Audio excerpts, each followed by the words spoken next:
መጽሐፍ ቅዱስ ላይ ከዘፍጥረት እስከ ራዕይ የእግዚአብሔር ሰዎች ጾመዋል። ለምን ጾሙ? ብዙ ክፍሎችን መዳሰስ ይቻላል። ነገር ግን 3 መሰረታዊ ጥቅሞችን ዛሬ አወራቸዋል። ደቀ መዛሙርቱ መጥተው ጠየቁት፣ ለምንድን ነው እኛ ስናዝ ይህን መንፈስ ነፃ ያልወጣው? ለምንድን ነው ለእኛ ያልታዘዘልን? ለምንድን ነው ያልወጣልን ብለው ሲጠይቁት ኢየሱስ እንደዚህ ይህ አይነትማ በጾምና በጸሎት ካልሆነ በምንም አይወጣም አለ።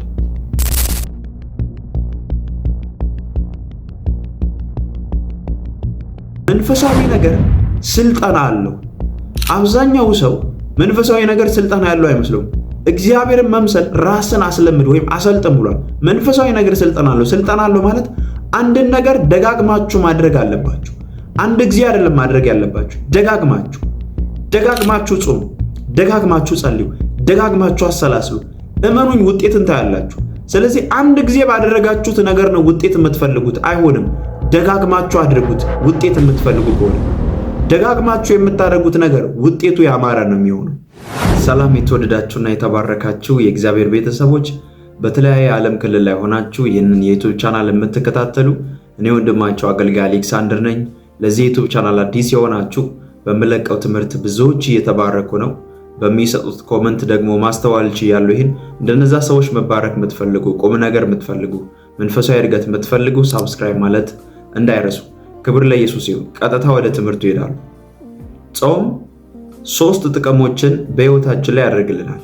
የጾም ጥቅሞች ብዙ ቢሆንም ነገር ግን 3 ዋና ጥቅሞችን ዛሬ አወራቸዋለሁ። ጾም ራሱ ጌታችን ኢየሱስ ክርስቶስ በመጾም ምሳሌ ትቶልን ሄዷል። ማለትም ጌታችን ኢየሱስ ክርስቶስ ጾም ምን እንደሆነ፣ ጾም ምን ጥቅም እንዳለው አስቀምጦልን ሄደው። ኢየሱስ ክርስቶስ ሲጾም ተከታዮቹ ደግሞ ደቀ መዛሙርቱም እንደጾሙ መጽሐፍ ቅዱስ ይናገረናል። ነገር ግን ለምንድን ነው የሚጾሙት? የጾምስ ዓላማ ምንድን ነው? ዛሬ 3 የጾም ጥቅሞችን አወራቸዋለሁ። ክብር ለእግዚአብሔር። ስለ ጾም ሲነሳ ብዙ ክርስቲያን ብዙ ነገር ይከብደዋል። ጾም ገና ስለ ጾም ሲነሳ ይከብደዋል። ምግብ ትዝ ይለዋል። የለመደው አለ፣ ጠዋት ቁርስ፣ ከሰዓት ምሳ፣ ደግሞ ምሽት ሲሆን ራት ለምዷል አብዛኛው። ነገር ግን ስጋውን ገዝቶ ስጋውን በመግዛት ነፍሱንና መንፈሱ ከእግዚአብሔር ጋር በነፃነት ህብረት እንዲያደርግ መልቀቅ አብዛኛው ክርስቲያን አልለመደም። ከዚህም የተነሳ በቀላሉ ከእግዚአብሔር ጋር ህብረት ማድረግ የከበዳቸው ብዙ ሰዎች አሉ። ስለዚህ ጾም ምን ይጠቅማል በህይወታችን ላይ ካላችሁ 3 ነገሮችን ያደርጋል። ጾምን ማስተዋል ያለባችሁ፣ ጾምን ስትጾሙ ማስተካከል ያለባችሁ አሳሰብ ምንድነው ካላችሁ፣ ለመጀመሪያ ጾም የእግዚአብሔርን ሐሳብ ማስቀየሪያ አይደለም። ጾም የእግዚአብሔርን ሐሳብ ማስቀየሪያ አይደለም። ጾም ወደ እግዚአብሔር ፈቃድ የምትገቡበት ነው መጀመሪያ ማለት ነው። ስለዚህ ስትጾሙ የእግዚአብሔርን ሐሳብ ለመጠምዘዝ ሳይሆን ወደ እግዚአብሔር ሐሳብ ለመግባት ነው የምትጾሙት። ስለዚህ ስትጾሙ ደግሞ ከዘላለም ሞትም ለመዳን አይደለም። ምክንያቱም በኢየሱስ ክርስቶስ ሞትና ትንሣኤ በማመን ነው ከዘላለም ሞት ልንድን የምንችለው። ጾም በቀጣይነት የሚደረግ እንጂ ለአንድ ሳምንትና ለአንድ ወር አድርጋችሁ የምታቆሙት አይደለም። ጾም በቀጣይነት የምታደርጉት መሆን አለበት። ለአንድ ወር ካደረጋችሁ በኋላ ለ1 ዓመትም አይጾማል፣ ለ2 ዓመትም አይጾማል። ጳጉሜ 5ን ብቻ ጾሙ ዓመቱን ሙሉ እንደፈለገም ይኖራል። ኖ፣ እሱ ጾም አይደለም። ጾም ማለት ሁል ጊዜ ከእግዚአብሔር ጋር መንፈሳችንና ነፍሳችን ኢቭን ስጋችንም እንዲገዛ ለእግዚአብሔር ዓለም ራሳችንን ክፍት የምናደርግበት መንገድ ነው ጾም። ቢኮዝ እየጾምን ነው ማለትም ሰውነታችንን ከምግብ ካራቀን፣ ሰውነታችንን ኃይል ከመስጠት ከምግብና ከውሃ አርቀን መንፈሳችንና ነፍሳችን ከእግዚአብሔር ጋር ህብረት የማያደርግ ከሆነ ጾም ላይ አይደለም፣ የራብ አድማ ነው። ስለዚህ ይህንን መረዳት ኖሯችሁ የምትጾሙ ከሆነ 3 ነገር በህይወታችሁ ላይ ይሆናል። ይህንን መረዳት አስተካክላችሁ በስነ ስርዓት መጽሐፍ ቅዱሳዊ ጾም የምትጾሙ ከሆነ እመኑኝ እነዚህ 3ቱ ነገሮች በህይወታችሁ ላይ ይሆናል። ለሀገር መጾም ትችላላችሁ፣ ለቤተሰብ መጾም ትችላላችሁ፣ ለቢዝነሳችሁ መጾም ትችላላችሁ። ነገር ግን የሆነ ጉዳይ ሲመጣ ብቻ አይደለም፣ ከእግዚአብሔር ጋር ህብረት ለማድረግ ነው መጾም ያለባችሁ። 3 የጾም ጥቅሞች። የመጀመሪያው እየጾማችሁ ነው ማለት ቢገባችሁም ባይገባችሁም የእግዚአብሔርን ኃይል እየተካፈላችሁ እየጾማችሁ ነው ማለት የመጀመሪያው የእግዚአብሔርን የኃይል ዓለምን ትካፈላላችሁ። ከእግዚአብሔር ቃል አሳያችኋለሁ። ብዙ ጊዜ ጾምን ብዙ ሰው ከጾመ በኋላ ኤክስፔክት አያደርግም። በላይፉ ላይ ሳምቲንግ ኤክስፔክት ስለማያደርግ ሰዓቱ ትዝ ይለዋል። ሲጾም ከመች ከመች ነው ሰዓቱ የሚያልቀው፣ ከመች ከመች ነው ፕሮግራሙ የሚያልቀው፣ ከመች ከመች ነው ጸሎቱ የሚያልቀው በሚል አስተሳሰብ ባትጾሙ ይሻላል። ሪል ጾም ይዛችሁ የእውነት ጾም ይዛችሁ ከጀመራችሁ ሰውነታችሁን ከቀጣችሁ አይቀር ነፍሳችሁና መንፈሳችሁ ከእግዚአብሔር ጋር የበለጠ ህብረት እያደረገች ነው ድምፅ ሰምታችሁ መመለስ ያለባችሁ፣ መልእክት ሰምታችሁ መመለስ ያለባችሁ። ስለዚህ ጾም በላይፋችሁ ላይ ምን ያደርጋል ካላችሁ የመጀመሪያ የእግዚአብሔርን የኃይል ዓለም እንድትካፈሉ ያደርጋል። ከእግዚአብሔር ቃል አሳያችኋለሁ። ምን ማለት ነው የኃይል ዓለም እንድትካፈሉ ማለት? ሰውነታችሁን ቀጣችሁ ከእግዚአብሔር ጋር ባወራችሁ መጠን ስፒሪታችሁን ቢውል እያደረጋችሁ የውስጥ ሰውነታችሁ እየጠነከረ ነው። ሞር ከእግዚአብሔር ጋር ባወራችሁ ቁጥር ለእግዚአብሔር ዓለም እየቀረባችሁ ነው። ያኔ ምን ይፈጠራል ካላችሁ በህይወታችሁ ላይ የማይጠቅሙ ነገሮች እናንተ ሳታቁ እየተቀረፈ እየተነሳ ይመጣል። የትዳር ችግር ከሆነ፣ የልጆች ችግር ከሆነ፣ ያለመውለድ ችግር ከሆነ፣ የፋይናንስ ችግር ከሆነ፣ የጭንገፋ ችግር ከሆነ እናንተ ሳታቁ እየተቀረፈ ይመጣል። አንዳንዶቻችሁ ችግራችሁ እንደሆነ ልንገራችሁ። ጸሎት እስኪመለስ ነው መጾምና መጸለይ ያለባችሁ። 21 ቀን ዳንኤል ሲጸልይ ዳንኤል የመጀመሪያ ቀን ነው ጸሎቱ የተመለሰው። መንፈስ ዓለም ላይ የፋርስ አለቃ ነው ከሚካኤል ጋር ሲዋጋ እናያለን። ከገብርኤል ጋር ተዋግቶ ገብርኤል ለሚካኤል ስትቶ ሲሄድ እናያለን። ግን በደንብ ተመልከቱ። 21 ቀን ገብታችኋል። ጸሎታችሁን ማስቀጠል አለባችሁ። የአንድ ሳምንትን የአንድ ወር አታርጉት። ጾም ላይፍ ስታይል እስኪሆን ድረስ መጾምና መጸለይ አለባችሁ። ስለዚህ ጾም ምን ያደርጋል ካላችሁ ሰውነታችሁን ከቀጣችሁ በኋላ ሰውነታችሁ ምድር ከምትሰጣት ወይም ከዓለም ከሚቀዳው ያቆምና ከእግዚአብሔር መንፈስ የሚለውን ብቻ ስለሚቀበል ያንን ማስተጋባት ይፈልጋል። ሳይወድ በግድ መቀደስ ይጀምራል። የእግዚአብሔርን ፕሮግራም ማንጸባረቅ ይጀምራል። ቢኮዝ ዲሲፕሊን ያደረጋችሁ ስለሆነ አይኖ በእውቀትና በእግዚአብሔር ቃል ሙላት ነው ሰውነት ዲሲፕሊን የሚሆነው ማለትም ሰውነት ሊታዘዝ የሚችለው። ነገር ግን ባይ ዲፎልት ሰውነታችንን በቀጣን ቁጥር ማለት ምን ማለት ነው? ባህታዊነት አይደለም እያወራሁ ያለሁት፣ ጤናማ የሆነ ጾም ነው እያወራሁ ያለሁት። ሰውነታችሁን ቀጣችሁ ነፍሳችሁ በእግዚአብሔር ቃል ካልተሞላችና ህብረት ማድረግ ካልቻላችሁ እሱ ጾም አይደለም ብያችኋለሁ። ጤናማ የሆነ ጾምና ጸሎት ነው እያልኳችሁ ያለሁት። ስለዚህ ምንድነው ካላችሁ እየጾማችሁ ነው ማለት ኃይል ትካፈላላችሁ ከእግዚአብሔር። ለምን? የእግዚአብሔርን ቃል ታሰላስላላችሁ። ሰውነታችሁ የሚፈልገውን ነገር ስላቆማችሁ ከዓለም ድምፅ መስማት፣ የቤት ጉዳይ፣ የቤት ኪራይ ጉዳይ፣ የቤተሰብ ጉዳይ ሁሉን ድምፅ ዘግታችኋል። ስለዚህ ሰውነታችሁ ሳይወድ በግድ ለመንፈሳችሁ ድምፅ ወይም ለመንፈስ ቅዱስ ድምፅ ተገዢ ይሆናል። ዘን ምን ይፈጠራል? እየሰማ በሄደ ቁጥር የእግዚአብሔርን ፈቃድ ወደ ማድረግ የእግዚአብሔርን ፈቃድ ወደ መጸለይ ታውቃላችሁ። ሰውነታችን የእግዚአብሔርን ፕሬዘንስ ፊል ሊያደርግ ይችላል፣ ሊሞላ ይችላል። ዳዊት ለዛ ነው ነፍሴ አንተን ተጠማች አለና አጥንቶቼም ሁሉ ነፍሴ አንተን ተጠማች አለና ዳዊት አጥንቶቼም ሁሉ አለ። አያችሁ፣ የእናንተ ቦዲ ራሱ እግዚአብሔርን ይናፍቃል። ያንን እግዚአብሔርን እንዲናፍቅ የምታደርጉት ግን ነፍሳችሁና መንፈሳችሁ ለእግዚአብሔር በማስገዛት ነው። ስለዚህ ምን ያደርጋል ካላችሁ ያንን እየፈጠራችሁ ከሆነ በጾምና በጸሎት ውስጥ እግዚአብሔርን ቃል እየተሞላችሁ እየጸለያችሁ እግዚአብሔር እየተናገራችሁ በመጣ ቁጥር የእግዚአብሔርን የኃይል ዓለም ትለማመዳላችሁ። ከእግዚአብሔር ቃል ላሳያችሁ። ማርቆስ ወንጌል ምዕራፍ 9 ከ25 ጀምሮ ማንበብ ትችላላችሁ። አንድ ዲዳና ደንቆሮ የሆነ መንፈስ ነበር። አንድ መምህር መጣና ጌታ ሆይ ዲዳና ደንቆሮ መንፈስ የሚያጠቃው አንድ ልጅ አለኝ፣ እባክህ ልጄን ነፃ አውጣ። ወደ ሐዋርያት ወደ ደቀ መዛሙርት አመጣሁኝ፣ ደቀ መዛሙርትም ሊያወጡት አልቻሉም ብሎ ተናገረ ጌታ ኢየሱስን እስከ መቼ ከእናንተ ጋር እሆናለሁ የማታምን ጠማማ ትውልድ ብሎ ከተናገረ በኋላ አንፈራግጦ፣ ምክንያቱም እሳት ላይ ይጥለዋል፣ ጥርስን ያፋጫል፣ መንፈሱ ያሰቃየዋል፣ ያንፈራግጠዋል። መንፈሱ ብዙ ስቃይ ያሳይቶታል ያንን ብላቴና። ጌታ ኢየሱስ አንተ ዲዳ ደንቆሮ መንፈስ ብሎ ገስጾ ካወጣ በኋላ ደቀ መዛሙርቱ መጥተው ጠየቁት። ለምንድነው እኛ ስናዝ ይህን መንፈስ ነፃ ያልወጣው? ለምንድነው ለኛ ያልታዘዘልን? ለምንድነው ያልወጣልን ብለው ሲጠይቁት ኢየሱስ እንደዚህ ይህ አይነትማ በጾምና በጸሎት ካልሆነ በምንም አይወጣም አለ።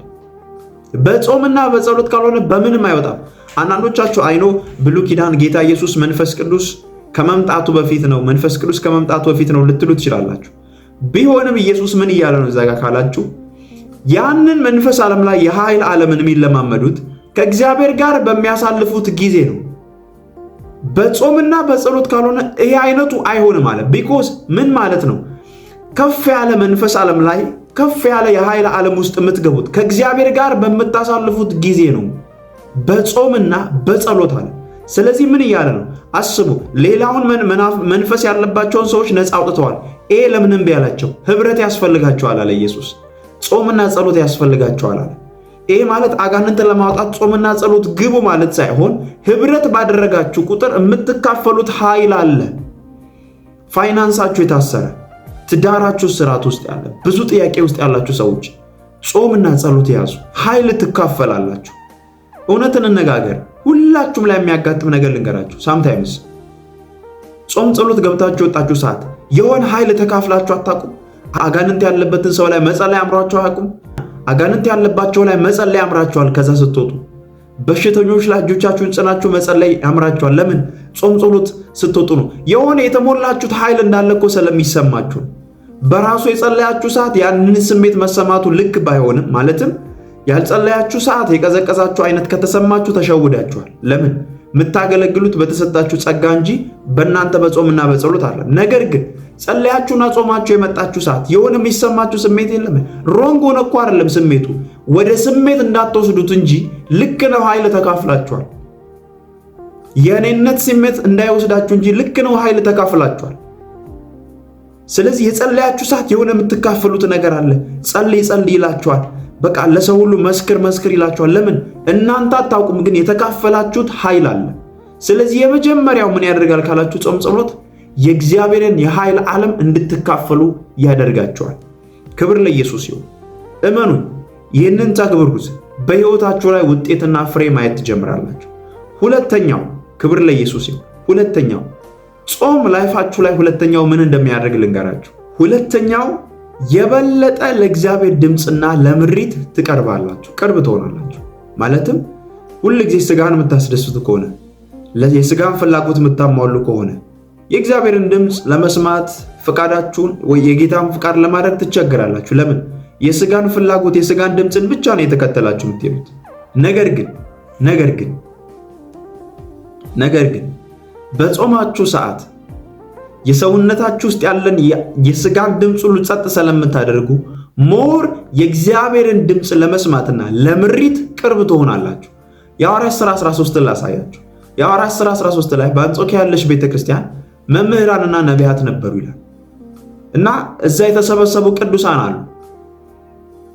የመንግስት ቤት የሚሰሩ ሰዎች እንደነበሩ መጽሐፍ ቅዱስ ይናገራል። ከነሱ መሃል ሁለት ሐዋርያት በርናባስና ጳውሎስም ነበሩ። ደግሞ ከነሱ ጋር ሌሎች አሉ ቅዱሳን የሚጸልዩ ጌታን ሲያመልኩና ሲጾሙ መንፈስ ቅዱስ ለጠራዋቸው ሥራ በርናባስና ሳውልን ለዩልኝ አለ። አያችሁ፣ በጾምና በጸሎት ውስጥ ምሪት ይመጣል። በዚህ ሂድ ልጄ፣ በዚህ ሂጂ ልጄ የሚል ምሪት ይመጣል። ይህንን አታድርግ ልጄ፣ ይህንን አድርግ ልጄ የሚል ምሪት ይመጣል። በምን? በጾምና በጸሎት። ለምን? ኦሬዲ የስጋችሁን ድምፅ ጸጥ አድርጋችኋል፣ የመንፈሳችሁን ድምፅ ከፍታችኋል። የመንፈሳችሁን እዝነ ልቦናችሁን ከፍታችኋል ለመንፈስ ቅዱስ። በጾምና በጸሎት ውስጥ ለእግዚአብሔር ድምፅና ለምሪት ክፍት ነው የምትሆኑት። ታውቃላችሁ፣ ለእግዚአብሔር ድምፅ በጣም ቅርብ የሆኑ ሰዎች አሁን እኮ ኢዝሊ የሚሰሙ ሰዎች በፊት የእግዚአብሔርን ድምፅ ለመስማት ምን ማለት ነው? ለመስማት ማለት ዋጋ ከፍለዋል እያልኩ ሳይሆን ድምፅ የሚመጣውን ድምፅ መለየት አልቻሉ። መለየት የለመዱ ሰዓት ይውላችሁ። መንፈሳዊ ነገር ስልጠና አለው። አብዛኛው ሰው መንፈሳዊ ነገር ስልጠና ያለው አይመስለውም። እግዚአብሔርን መምሰል ራስን አስለምድ ወይም አሰልጥን ብሏል። መንፈሳዊ ነገር ስልጠና አለው። ስልጠና አለው ማለት አንድን ነገር ደጋግማችሁ ማድረግ አለባችሁ። አንድ ጊዜ አይደለም ማድረግ ያለባችሁ፣ ደጋግማችሁ ጾሙ፣ ደጋግማችሁ ጸልዩ፣ ደጋግማችሁ አሰላስሉ። እመኑኝ ውጤትን ታያላችሁ። ስለዚህ አንድ ጊዜ ባደረጋችሁት ነገር ነው ውጤት የምትፈልጉት አይሆንም። ደጋግማችሁ አድርጉት። ውጤት የምትፈልጉ ከሆነ ደጋግማችሁ የምታደርጉት ነገር ውጤቱ ያማረ ነው የሚሆነው። ስለዚህ ሁለተኛው ምን ያደርጋል ካላችሁ ኢዝሊ የእግዚአብሔርን ድምፅ እንድትሰሙና ምሪትን እንድትቀበሉ ያደርጋል። ምን? ጾም ማለት ነው። ሶስተኛውና የመጨረሻው በላይፋችሁ ላይ ምን እንደሚያደርግ ልንገራችሁ። ጾም ቦዲያችሁ ሰውነታችሁ ራሱ ይሰለጥናል። ምን ማለት ነው? ሰውነታችሁ ራሱ ዲሲፕሊን ይሆናል። ምን ማለት ነው? ጾም ሰውነታችሁን ጭምር ዲሲፕሊን የማድረግ አቅም አለው። ይህ ማለት ለኃጢአት ያለውን ፍላጎት በጾም ትገላላችሁ ማለት ሳይሆን እሱ በእግዚአብሔር ቃል ባላችሁ መረዳት ነው የምትገሉት። እውነት ነው ኖ በማለት ትገላላችሁ፣ በመሸሽ ትገላላችሁ። ማለትም እናንተ ጋር ያለን ፍላጎት ግን ስጋ ሰውነት እናንተ ጋር ስላለ ብትሸሹም አብሮ ነው ያለው። ስለዚህ አትሸሹም። ስለዚህ ምንድን ነው የምታደርጉት? በእግዚአብሔር ቃል እውቀትና በክርስቶስ ደም በክርስቶስ ሞትና ትንሣኤ እንዴት ነፃ እንደወጣችሁ ሲገባችሁ ነው ነፃ የምትወጡት።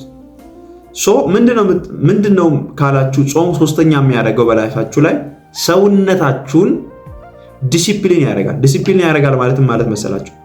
ከዚህ ፊት ያገኘውን ሁሉ የሚበላ ዝም ብሎ የሚያወራ ያገኘውን ሁሉ የሚያደርግ ያገኘውን ሁሉ የሚተገብር ከሆነ ዲሲፕሊን ይሆናል በጾምና በጸሎት። ለምን? ምን ማድረግ እንዳለበት ከመንፈስ ስለተማረ ሰውነታችሁ ራሱ ምን ያደርጋል?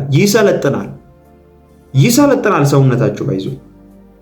ምን ማለት መሰላችሁ? ዳንኤል በቀን 3 ይጸልያል። በቀን 3 የጸለየው ግን በአንድ ቀን የመጣ አይደለም፣ በድግግሞሽ የመጣ ነው። ለምን? ሰውነቱ ግን ዲሲፕሊን ስለሆነ ኢዝሊ ላይፍ ስታይሉ ነው በቀን 3 መጸለይ። ከእግዚአብሔር ቃል ያሳያችሁ ነው። ዳንኤል ምዕራፍ 6 ቁጥር 10 ላይ ቀድሞ ያደርግ እንደነበረ ነው የሚለው መጽሐፍ። ቀድሞ ያደርግ እንደነበረ በየዕለቱ በቀን 3 ተንበርክኮ ይላል። አያችሁ፣ መንበርከክን በመሰልጠን ነው ያመጣው ዳንኤል መንበርከክን ያመጣው በቀን 3። ዳንኤል በቀን 3 መንበርከክን ያመጣው በመደጋገም ነው። ስለዚህ ሰውነቱ ዲሲፕሊን ሆኗል ማለት ነው። ስለዚህ ላይፍ ስታይል ሆኗል ጸሎቱ ማለት ነው።